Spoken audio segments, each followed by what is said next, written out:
Assalomu alaykum hurmatli televizor ko'ruvchilar. Elektriz hoş geldinglar. Bugungi siyoset maydoni suhbat programmamizda Turkiyaning Istanbul shahriga joylashgan Sharq Turkiston ko'chmanlar jamiyatini ziyorat qildik. Qani diqqatinglar ekranda bo'lsin.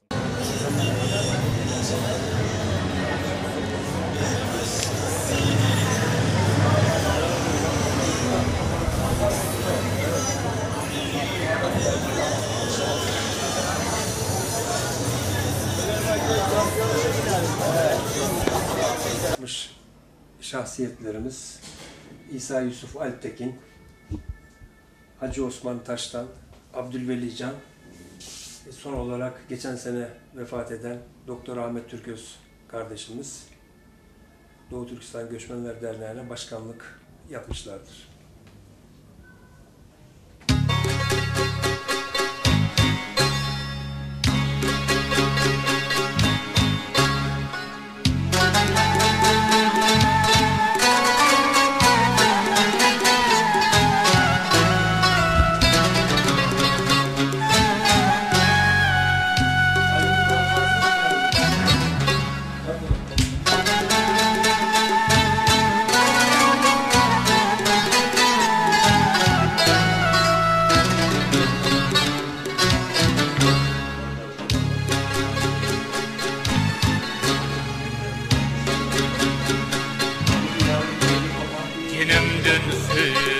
Mən hər çağ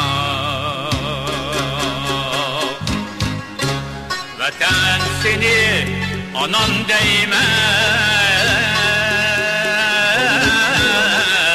Cinimdin söymən hər çağ Vətən seni anan değmən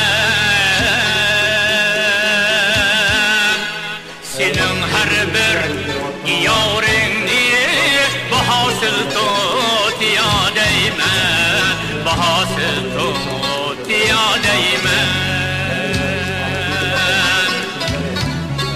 Senin her bir yârenni bahasıl tut ya Assalomu alaykum hurmatli televizor ko'ruvchilar. Hozir ko'ryapsizlar Sharq Turkiston ko'chmanlar jamiyatida ziyorat bo'layotimiz. Hazır bu şu cemiyetinin başlığı reis Yakupcan efendim bilen ötküzgen söhbetimiz olduranlardı bolu da. Hani yaptırıp görgeyizler.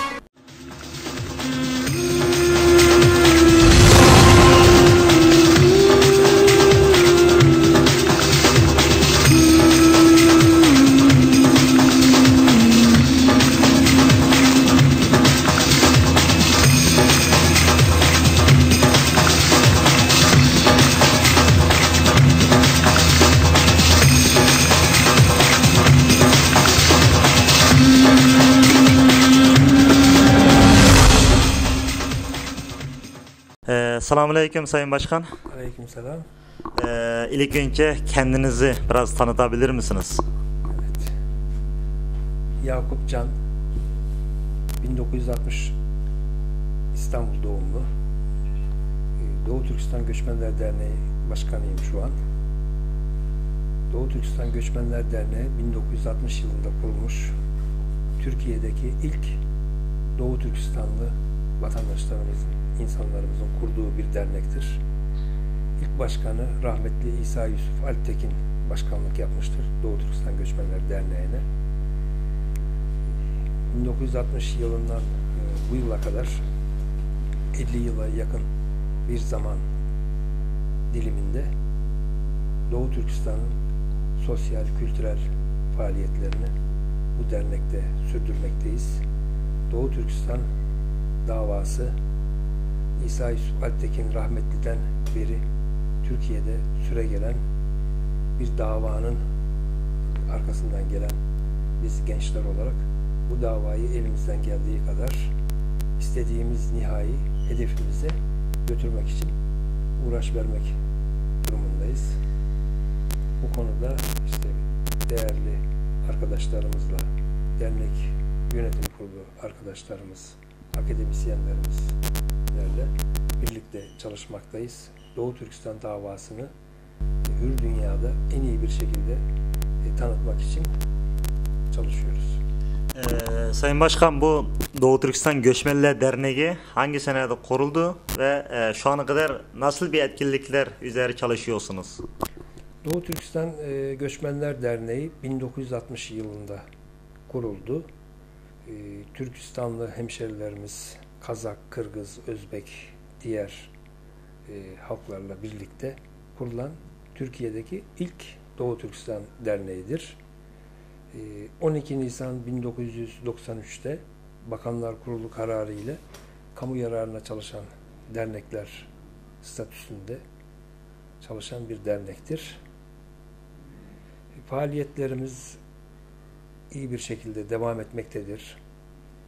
Doğu Türkistan'ı tanıtmak, sosyal ve kültür faaliyetlerimizi ayakta tutabilmek için dernekteki faaliyetlerimiz muntazam bir şekilde devam etmektedir. Sayın Başkan, siz bu dernekten şu anda yönetici olarak yani reislikini yapıyorsunuz ya, kaç seneden beri yapıyorsunuz? Ben şimdi bu benim ikinci dönem başkanlığım. Geçen dönem 2008'deki başkanımız Doktor Ahmet Türköz hakkın rahmetine kavuştu 31 Mayıs 2009 senesinde. Başkan vekili olarak bir yıl kadar devam ettim. Geçen 18 Nisan 2010 tarihinde genel kurul toplantısında tekrar bu Doğu Türkistan Göçmenler Derneği'ne başkan olarak arkadaşlarımız yönetim kurulu beni uygun gördüler. Şu an Doğu Türkistan Göçmenler Derneği'nde ikinci dönem başkanlık yapmaktayım. Bu Doğu Türkistan Göçmenler Derneği'nin tam olarak amacı nedir? Doğu Türkistan Göçmenler Derneği'nin amacı ana vatanımız Doğu Türkistan'daki insanlarımızın hür, bağımsız bir şekilde yaşaması, gök bayrağımızın altında insanlarımızın özgürce yaşamaları, onun haricinde ki şeyleri kesinlikle biz kabul etmiyoruz. Bizim için nihai hedefimiz tam bağımsızlık. Doğu Türkistan gök bayrak diyorum. Sağ ol. Sayın Başkan, bu Türkiye'de veya yurt dışında olan Doğu Türkistan için çalışan bu teşkilatlarla tamam Uygurların kurduğu olsun, Kazak kardeşlerimizin kurduğu olsun, bu teşkilatlar üzerine nasıl bir kontaklarınız oluyor? Yani nasıl iletişim birlikleriniz oluyor? Ne üzeri çalışmalarda birlik yapıyorsunuz? Şimdi biz Türkiye ve Türkiye dışındaki devletlerde yaşayan insanlarımızla, Doğu Türkistanlı kardeşlerimizle her türlü haberleşme imkanımız, görüşme imkanımız mevcuttur. 2004 senesinde biz Doğu Türkistan Göçmenler Derneği olarak bir sürgünde Doğu Türkistan hükümeti kurulması için biz bir karar aldık. Tabii bu rahmetli İsa Yusuf Alptekin zamanında alınan bir karardı. Tabii aradan uzun zamanlar geçti. İsa Yusuf Alptekin rahmetli olduktan sonra biz bunu gündeme getiremedik. Bu dedik bizim elimizde olsun. İleride bize lazım olacak. Yarın öbür günü Çin'in karşısında, Çin Halk Cumhuriyeti'nin karşısında muhatap arayacağı bir sürgün hükümeti olması için Doğu Türkistan sürgün hükümetini arkadaşlarımızla kurduk. Amerika'da 14 Eylül 2004 yılında kuruldu. Ondan sonraki yıllarda işte Türkiye'de, diğer devletlerde bu hükümetin toplantıları yapıldı. Arkadaşlarımız çoğunluk olarak iştirak edildi. En son işte geçen sene 2009 14 Eylül'de Türkiye'de bu ikinci dönem bu sürgün hükümetinin toplantısı yapıldı. Sürgün hükümetinin toplantısında Doğu Türkistan Göçmenler Derneği'nde basına kapalı olarak bir toplantı gerçekleştirildi. Hükümet ikinci dönem kadroları, parlamento üyeleri seçildi. İşte başta Cumhur Reisi olmak üzere Sayın Ahmet İgenberdi, Meclis Başkanı Sayın Sultan Mahmut Kaşgarlı, Sayın Başbakan İsmail Cengiz ve diğer parlamento üyeleriyle beraber 60 kişilik bir parlamentoyla bu hükümet tekrar ikinci bir dönem göreve başlamış oldu. Yani sizin sorulacak veya bir sorularım var. Şu ortada şu andaki bu Doğu Türkistan sürgündeki hükümetinden bahsettiniz. Yani bu Doğu Türkistan sürgündeki hükümetinin kurulmasına yani mesela Batılılar mı ya da Türkiye'nin mi yani hangi devletler yani devlet yüzleri mi ya da bir sivil toplumlar arasında mı nasıl bir destekler olmuştur buna? Şimdi buradaki Doğu Türkistan sürgün hükümetinin kurulmasında tabii ki sivil toplum kuruluşlarının önemi büyüktür. Bunun içinde tabii bu hükümetin parlamentonun içindeki kurulmasında katkıda bulunan sivil toplum örgütleri ve diğer insanlar, şahıslar bu davayı benimseyen, böyle bir hükümetin kurulmasını isteyen insanların arzusuyla kurulmuş bir hükümettir. Bizim Doğu Türkistan Göçmenler Derneği'nde ağırlıklı olarak sürgün hükümetinde yer alan, kabinede yer alan bakan arkadaşlarımız ve milletvekili arkadaşlarımız mevcut. Bu Doğu Türkistan sürgündeki hükümeti yani bu normal küçük bir isim değil yani. Yani bu şu andaki Doğu Türkistan davası için çalışan teşkilatlarla ne gibi yani iltibat oluyor yani bunların ortasında yani nasıl bir ilişkiler mevcut diye düşünüyorsunuz? Yani? Şimdi Doğu Türkistan sürgün hükümetini biz sivil toplum kuruluşları olarak destekliyoruz. Zaten Doğu Türkistan sürgün hükümetinin içindeyiz. Ben kendim sağ olsun Cumhurbaşkanımız Ahmet İgenberdi, Meclis Başkanımız Sultan Mahmut Kaşgarlı, Damian Rahmet, İsmail Cengiz onlar olsun. Bana illa siz bu hükümetin içinde görev alacaksınız. Bu Türkiye'de kurulan ilk Doğu Türkistan Derneği, bu hükümette sizin yer almanız gerekiyor diye bana bu dönem Doğu Türkistan Sürgün Hükümeti'nin İçişleri Bakanlığı görevini verdiler. Kendilerine teşekkür ediyorum. Beni bu davada, bu hükümetin içinde olmaktan büyük onur ve gurur duyuyorum. Sayın Başkan bu 5 Temmuz Ürümci'de olan yani katliamlar herhalde sizin burada çok çabalarınız olmuştur. Yani siz bu ayakta neler düşünüyorsunuz ve neler yapıyorsunuz? Biraz bu ayakta konuşabilir misiniz? Ben şimdi bu 5 Temmuz olaylarından sonra bizim gözlemlediğimiz bazı konular var. Bunları ben size duyurmak ve buradan bir okumak istiyorum. Tamam, iyi olur. Doğu Türkistan Göçmenler Derneği olarak Doğu Türkistan'da yaşanan 5 Temmuz 2009 olaylarının neticesinde oluşan bazı gözlemlerimizi sizlerle paylaşmak istiyorum. Son 5 Temmuz olayları ve öncelerinin sebebi nedir diye sorulsa cevabımız Doğu Türkistanlılara 60 yıldır yaşatılan asimilasyon, baskı ve özlemi çekilen tam bağımsızlık arzusudur. Olaylar öncesinde Doğu Türkistan davası hakkında bilgisi olan vatandaşlarımızın yüzdesi bir hayli düşükken menfur olayların ardından kamuoyu oluşarak nüfusumuzun tamamı konuyla ilgili bilgiye haiz olmuştur.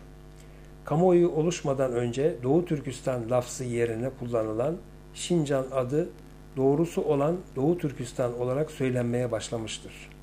Bu konudaki hassasiyetimiz basınımızın destekleriyle olmuştur. Arzumuz hiç olmazsa sahibi olduğumuz ülkenin, davanın, isminin asimilasyonla kaybolmaması yönündedir. Olay haftasında Doğu Türkistan Göçmenler Derneği olarak iç ve dış medyayı takip ederek ve ana yurttan gelen haberleri toplayarak konu ile ilgili görüşlerimizi derneğimiz tarafından gerekli açıklamaları görsel, işitsel ve yazılı basında yayınladık. Doğu Türkistan'da yaşayan Kazak, Kırgız, Özbek, Tacik gibi vatandaşlarımızın Kazakistan'ı, Kırgızistan'ı, Tacikistan'ı var. Uygurların da o halde Uyguristan'a ihtiyacı var söylemleri ile mikro milliyetçiliğin Doğu Türkistan'ın bağımsızlığı için ciddi rahatsızlık vermektedir. Olaylara haklı tepki olarak Doğu Türkistanlı vatandaşlarımızın dirayet göstermeleri ve değişik yaşayan Kazak, Kırgız, Özbek, Tacik gibi vatandaşlarımızın Kazakistan'ı, Kırgızistan'ı, Tacikistan'ı var. Uygurların da o halde Uyguristan'a ihtiyacı var söylemleri ile mikro milliyetçiliğin Doğu Türkistan'ın bağımsızlığı için ciddi rahatsızlık vermektedir. Olaylara haklı tepki olarak Doğu Türkistanlı vatandaşlarımızın dirayet göstermeleri ve değişik ağızlardan medyada yapılan açıklamaları dikkatle takip edilerek tam bağımsızlık harici otonomda demokrasi söylemleri yapan kişileri vatandaşlarımızın dikkate almamalarını rica etmekteyiz. Çünkü nihai hedef tam bağımsız Doğu Türkistan'dır. Çok teşekkür ederim başkan. Program ziyaretimi kabul ettiğiniz için çok sağ ol. Sonunda bu programımızı görebilen tüm Doğu Türkistanlı kardeşlerimize verecek nasıl bir mesajınız var? Doğu Türkistan'ın davasında bu davayı üstlenen arkadaşlarımızdan benim ricam birlik, beraberlik, kardeşlik, dostluk, barış ve huzur içinde bu davayı yürütmemiz Doğu Türkistan'ımıza her zaman kazandırılacak artı puanlardır diyorum. Çok sağ ol, teşekkür ederim. Teşekkür ederim. Sağ ol. Bir de ben şurada size bir şey söylemek istiyorum. Yarın bizim burada Türkiye'deki sivil toplum kuruluşları olarak işte bizim derneklerimiz, vakıflarımız yarın burada Doğu Türkistan Göçmenler Derneği'nde bir toplantı düzenleyeceğiz. İşte Kayseri'deki derneğimizden Seyit Tümtürk, Ankara'daki Dayanışma Derneği'nden Hayrullah Efendigil, işte Doğu Türkistan Gençlik ve Kültür Derneği'nden Tibet Yüce Türk, Marif Derneği, Doğu Türkistan Marif Derneği'nden Hidayet Oğuzhan, Doğu Türkistan Göçmenler Derneği'nden ben Yakupcan, Doğu Türkistan Dayanışma Derneği'nden İsmail Cengiz, bir de bizim daha önce bu davada büyük hizmetleri geçmiş İsa Yusuf Alptekin'in oğlu Arslan Alptekin, Hızırbek Gayretullah gibi önemli şahsiyetler yarın Doğu Türkistan Göçmenler Derneği'nde bir toplantı düzenleyeceğiz. Bu geçen sene 5 Temmuz olaylarında yaşanan bu acı olaylar akabinde az bir zaman kaldı. Yıl dönümü münasebetiyle sesimizi tek bir yerden, büyük bir kitle halinde bütün dünyaya duyurmak için bunun hazırlıklarını, görüşmelerini yapacağız. Kısmet olursa inşallah yarın. Tamam. Çok başarılar dilerim. Çok teşekkür ederim. Sağ olun. Teşekkürler.